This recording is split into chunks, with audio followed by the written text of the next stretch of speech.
А сейчас мы поговорим о марксизме.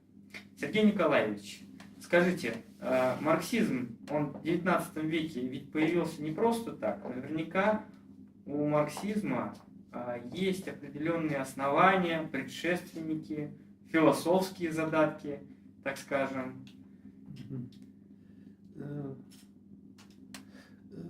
Ну, просто так, в народе говорят, даже прыщик не вскочит. Вот поэтому просто так, тем более, такие вещи не появляются. Опять-таки, ну, можно говорить о том, что то, что Маркс стал основоположником такого учения, ну, это, конечно, историческая случайность. Но то, что это должно было появиться в том или ином виде, но это обусловлено всеми предшествующими наличными обстоятельствами. Ну, во-первых, именно в начале XIX века появляется то, что получило название социализм. Ну, во-первых, это учение англичанина Роберта Оуэна. Вот. Во-вторых, это француз Анри де Сен-Симон и француз же Шарль Фурье. Вот. Значит, о них Энгельс там писал, так сказать, как о предшественниках научного социализма.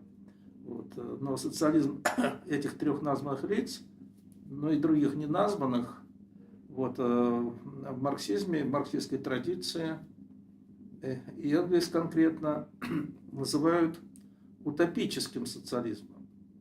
Ну, утопическим почему? Потому что в той версии, как его понимали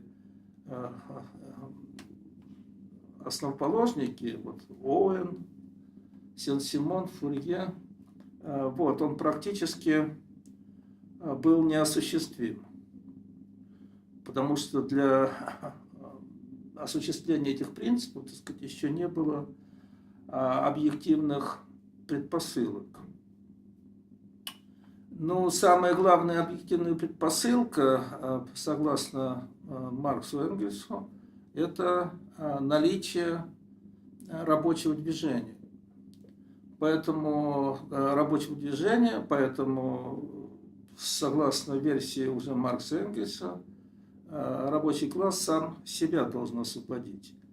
А те, значит, они предполагали, что социализм установится, ну, как бы силой одной только своей собственной идеи. То есть такую идею, так сказать, вроде как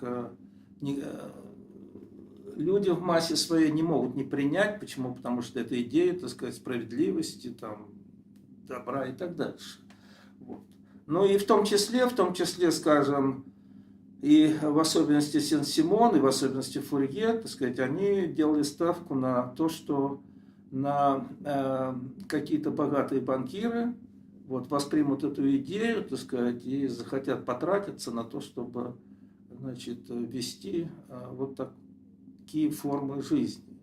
Ну вот говорят, что Фурье умирал с голоду и от нищеты. Вот, и все надеялся на то, что явится какой-то вот такой благотворитель, так сказать, и, соответственно, поможет осуществить его идею. Вот, ну вот это утопия.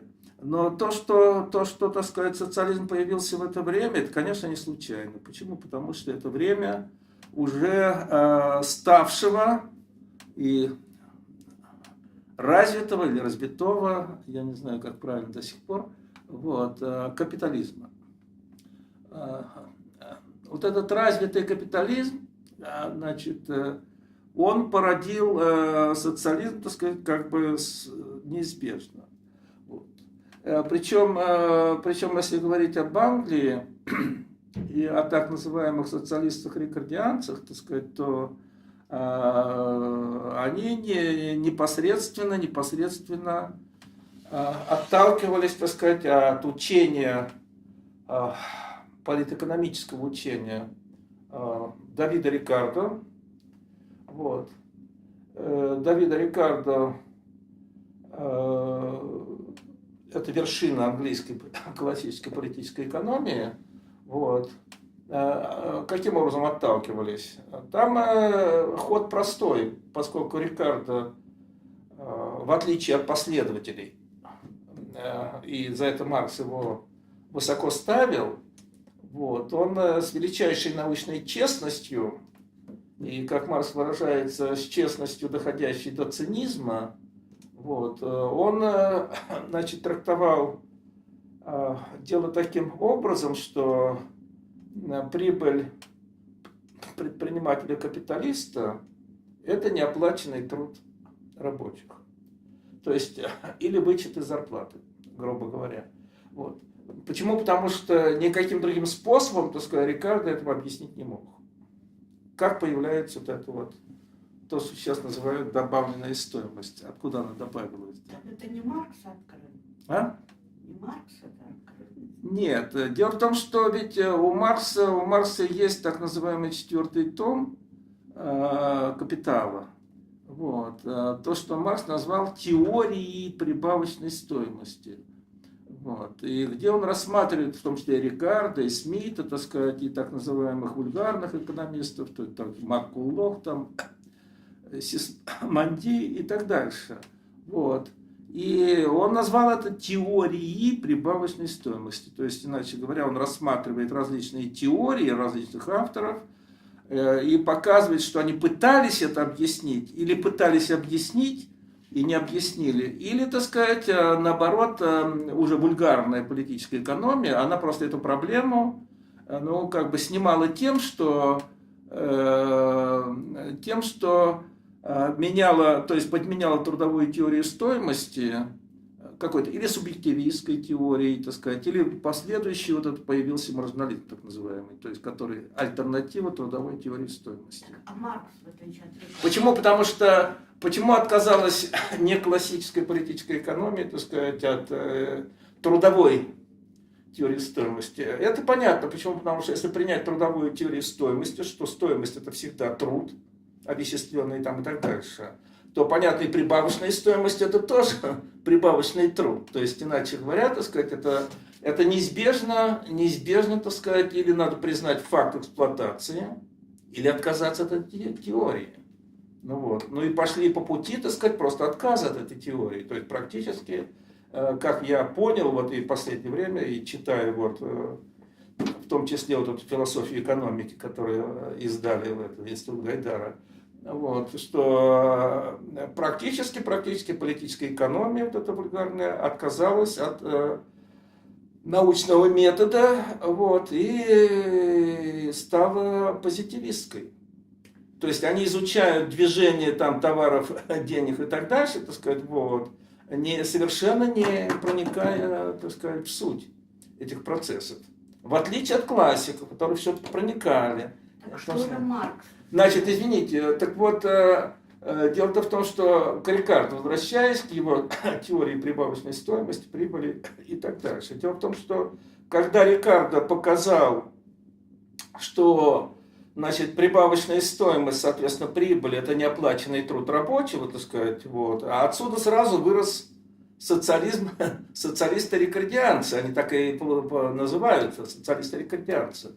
Социалисты-рикардианцы, они, значит, соответственно, сказали так, что если значит, прибыль, прибавочная стоимость, это неоплаченный труд, так сказать, вот, тогда, значит, надо такую систему ликвидировать, так сказать, вот. И в соответствии с трудовой теорией стоимости, так сказать, каждому по его труду. Поэтому основной принцип социализма, так сказать, и всякого социализма, это распределение по труду. То есть по количеству и качеству затраченного труда. Вот. Ну, потом это превратилось в такой лозунг, значит, от каждого по способности, каждому по его труду. Вот, каждому по его труду. Вот, вот это вплоть до, значит, Маркс внес сюда только такие коррективы. Это вот критика Готской программы. Вот. Во-первых, Маркс, значит, их поправлял, что, значит, распределить весь продукт произведенный и по труду, так сказать, невозможно. Почему? Потому что необходимо, значит, воспроизводство основных фондов, вот, и поэтому, значит, должно идти фонд амортизации и там развития и так дальше. Вот. И потом Маркс ему говорит, так сказать, о том, что общество, кроме всего прочего, должно содержать, так сказать, вот, то, что сейчас называется социальная сфера, то есть сирот, там, инвалидов, так сказать, престарелых Николаевич, и прочее. так